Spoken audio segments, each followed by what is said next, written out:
Hello students, welcome to online study on our YouTube channel. Please keep watching, like, subscribe, comment and share my videos. Today we shall read another chapter from the book Flamingo. The name of the chapter is Lost Springs Stories of Stolen Childhood, written by Anis Jung. First of all, let's read about the author Anis Jung. Anis Jung was born in Rourkela and spent her childhood and adolescence in Hyderabad. एनिस जंग का जो जन्म हुआ था, birth हुआ था राउरकेला में हुआ था. राउरकेला उड़ीसा में पड़ता है. And spent her childhood and adolescence in Hyderabad. और उसने अपना बचपन और एडोलेसेंस की जो एज होती है वो हैदराबाद में स्पेंड करी. She received her education in Hyderabad and in the United States of America. Education Hyderabad से और यूएसए से की उन्होंने. Her parents were both writers. उसके दोनों माता पिता राइटर्स थे. Anees Jung began her career as a writer in India. India में अपना कैरियर उसने राइटर के तौर पे शुरू किया. She has been an editor and columnist of major newspaper in India and abroad. India और अब्रॉड में फॉरेन कंट्री में जो मुख्य न्यूज़पेपर हुआ करते थे उसकी वो एडिटर और कॉलमनिस्ट होती. कॉलमनिस्ट होता कि जो कॉलम के लिए लिखता है, कॉलम वगैरह लिखते हैं अखबार में. And has authored several books. और कई पुस्तकों को भी लिखा, रिटर्न किया. Authored means written. The following is an excerpt from her book titled Lost Spring. तो ये जो चैप्टर है उनकी बुक लॉस्ट स्प्रिंग से लिया गया, स्टोरी ऑफ स्टोलन चाइल्डहुड में से.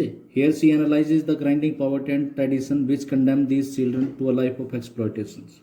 यहाँ पर इस चैप्टर का जो थीम है वो ग्राइंडिंग पॉवर्टी. ग्राइंडिंग मीन्स होता है एक्सट्रीम जो पॉवर्टी है या कस्टम्स जो हैं उनके बारे में उनको एनालाइज करती है, जिसकी वजह से ये जो बच्चे हैं, स्कूल के जो बच्चे हैं, एक्सप्लॉयटेशन की लाइफ जीते हैं. यानी ये चैप्टर पॉवर्टी बेस्ड, पॉवर्टी के ऊपर है.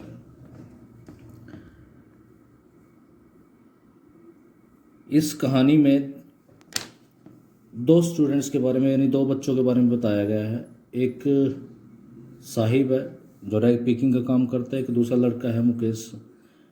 फर्स्ट वीडियो में हम साहिब के बारे में पढ़ेंगे और सेकंड वीडियो में मुकेश के बारे में. समटाइम्स आई फाइंड अ रूपी in the garbage. Garbage means होता है वेस्ट मटेरियल. यानी कई बार मुझे वेस्ट मटेरियल में ₹1 नोट मिल जाता है. Why do you do this? I ask Saheb whom I encounter every morning scrounging for gold in the garbage dumps of my neighborhood. तो मैं हमेशा साहिब से पूछती जिसके साथ मेरी मुलाकात होती प्रत्येक सुबह, जब वो गार्बेज डंप्स में, गार्बेज के हीप्स में गोल्ड के लिए सर्चिंग करता. गोल्ड मतलब खाने के लिए कुछ भी, उनको कुछ चीज़ मिल जाए जिससे उनका गुजारा हो सके. Sahib left is home long ago. Sahib ने अपने घर को काफ़ी समय पहले छोड़ दिया था. Set amid S the green fields of Dhaka. यानी उनका जो घर था, ढाका के जो हरे भरे खेत थे उनके बीच में था. His home is not even a distant memory. उनका जो घर है दूर की यादाश्त नहीं है. There were many storms that swept away their fields and homes. यानी वहाँ पर काफ़ी सारे तूफान आते हैं जो उनके फील्ड्स को और होम्स को स्वेप्ट अवे, डिस्ट्रॉय कर देते हैं. His mother tells him. उसकी मदर हमेशा उसको बताती रहती है.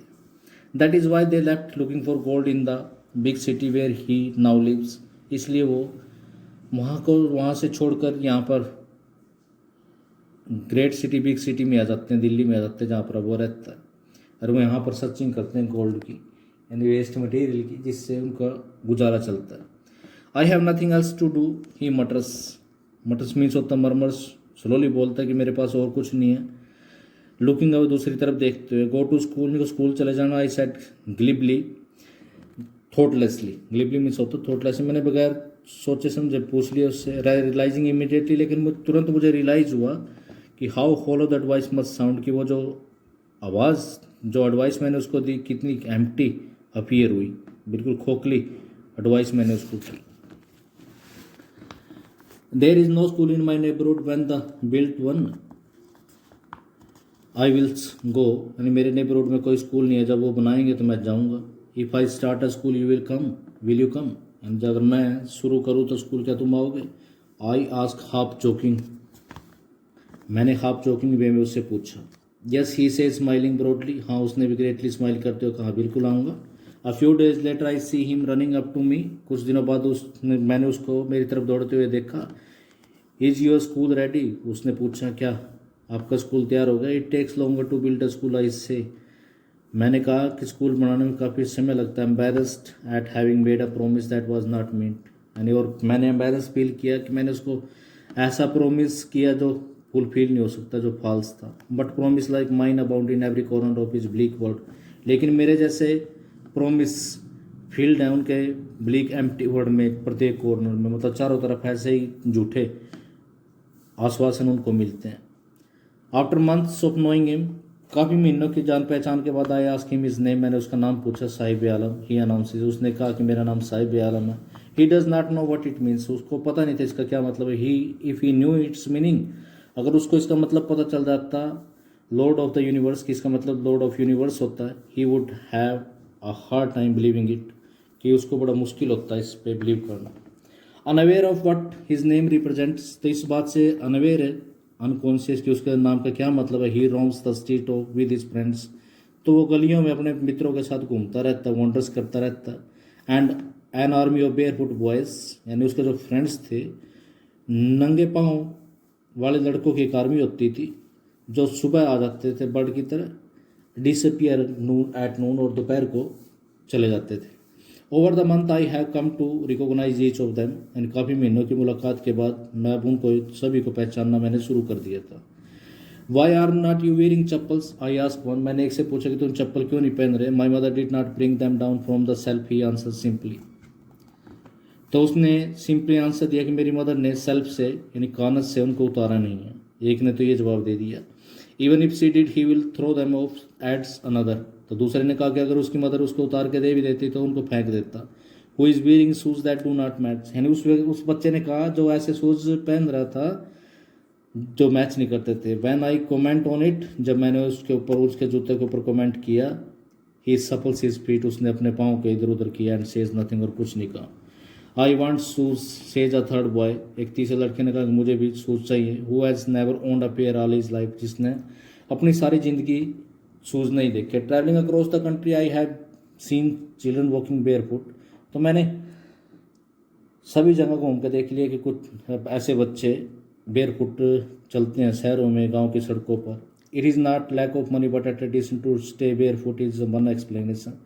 तो जब भी मैं उनसे पूछती, इसके बारे में पूछती, तो वो लैक ऑफ मनी, ये कहते हैं कि लैक ऑफ मनी नहीं है कि पैसे की कमी है इसकी वजह से नहीं, ट्रेडिशन है, ऐसा एक्सप्लेन किया करता था। I wonder if this is only an excuse, तो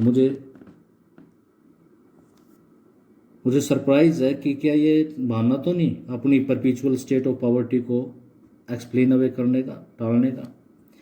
आई remember a story, a man from Udupi once told me, तो मुझे एक कहानी याद आती है जो यूदुपी के एक आदमी ने मुझे बताई थी। As a young boy he would go to school past an old temple, जब वो एक यंग बॉय था तो एक स्कूल में जाता था एक मंदिर के पास से होके। When his father was where his father was a priest, जहाँ पर उसका फादर एक प्रिस्ट था, पुजारी था। He would stop briefly at the temple, वो थोड़ी समय के लिए टेम्पल पर रुकता। Pray for a pair of shoes, तो वो भी शूज की पेयर के लिए प्रे किया करता। 30 ईयर्स लेटर, 30 साल बाद मैंने उसके शहर को देखा, एंड द टेम्पल, और मंदिर को, which was now drawn in air of desolation, अब जो बिल्कुल सुनसान हो चुका था। In the backyard where lived the new priest, यानी उसके पीछे के आंगन में एक नया पुजारी रहता था। There were red and white plastic chairs, अब वहाँ पर लाल और वाइट प्लास्टिक चेयर रखी हुई थी। Young boy dressed in a grey uniform, एक लड़का भी है वहाँ पर जिसने ग्रे यूनिफॉर्म डाली हुई थी। Wearing socks and shoes, socks भी डाले हुए, शूज भी। Arrived painting and through his school bag on a folding bed, वो स्कूल से हाँपता हुआ आता, ब्रीथिंग फास्टली, और अपने बैग को फोल्डिंग बेड पर फेंक देता है। Looking at the boy I remember the prayer another boy had made to the goddess, तो उस लड़के की तरफ देखकर मुझे उस लड़के की प्रेयर याद आती है जिसने गोडेस के सामने रखी थी। When he had finally got a pair of shoes, जब वो आखिरकार उसको शूज की एक पेयर मिल गई। Let me never lose them, और उसने प्रेयर करी थी कि मैं कभी उनको ना खोऊं।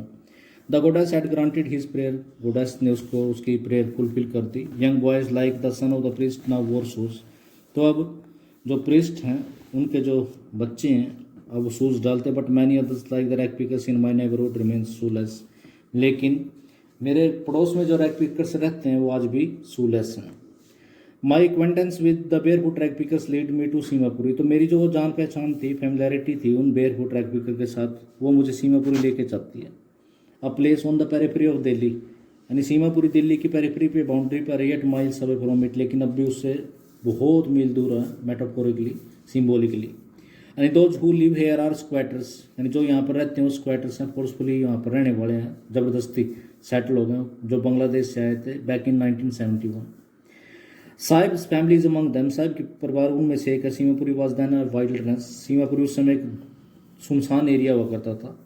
इट स्टिल इज, आज भी है, but it is no longer empty, लेकिन अब खाली नहीं है। In structure of mud with roofs of tin and tarpaulin, वहाँ पर मड के स्ट्रक्चर बने हुए हैं और उनकी जो रूप्स हैं टिन की, टर्पलिन की हैं। डिवॉइड ऑफ सीवेज, कोई सीवेज नहीं वहाँ पर, नालियाँ नहीं है, ड्रेनेज नहीं है, रनिंग वाटर की कोई सुविधा नहीं है। लिव 10,000 रैग पिकर्स, और वहाँ पर 10,000 रैग पिकर रहते हैं। They have lived air for more than 30 years without an identity, वो यहाँ पर 30 साल से भी ज़्यादा समय से रह रहे हैं, उनके पास कोई आइडेंटिटी नहीं है।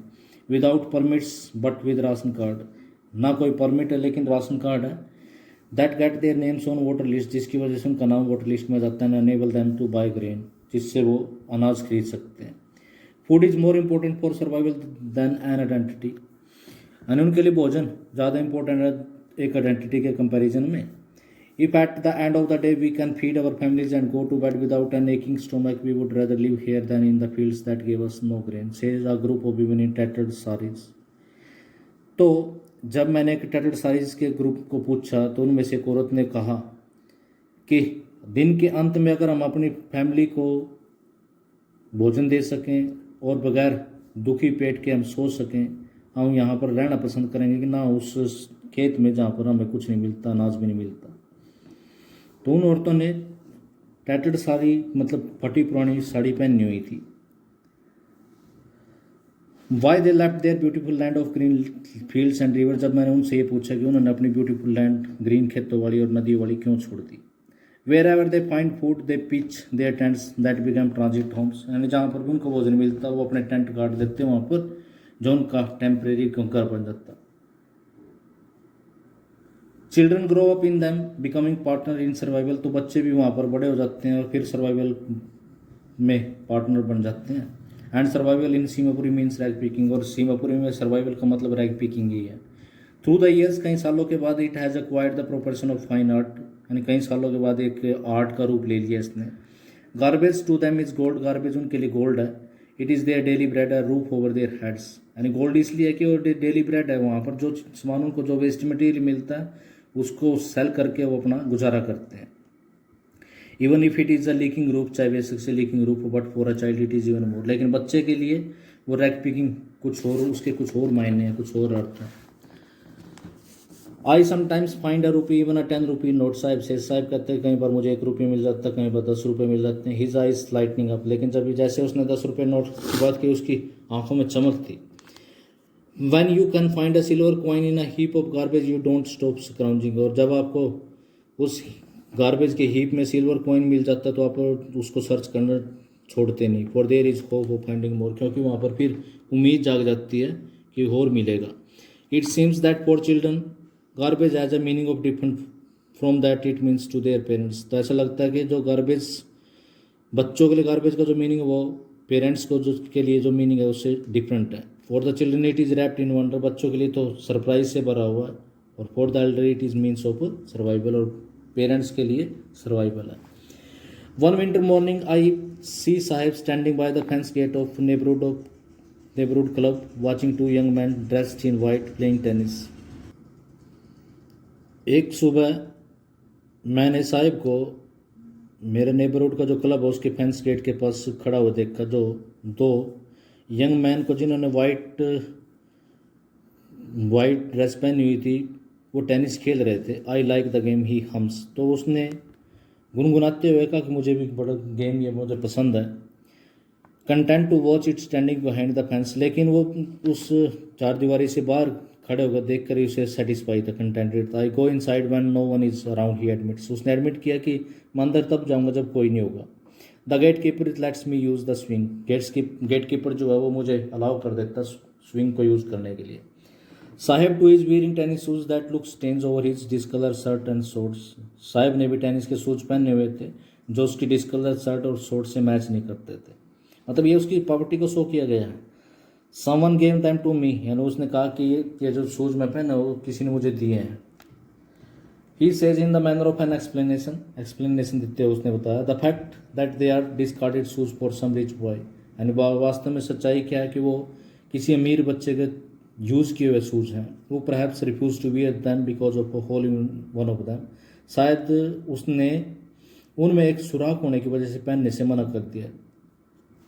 डज नॉट बॉदर हिम, लेकिन उसके लिए उसको कोई परवाह नहीं है, साहिब के लिए इससे कोई फर्क नहीं पड़ता।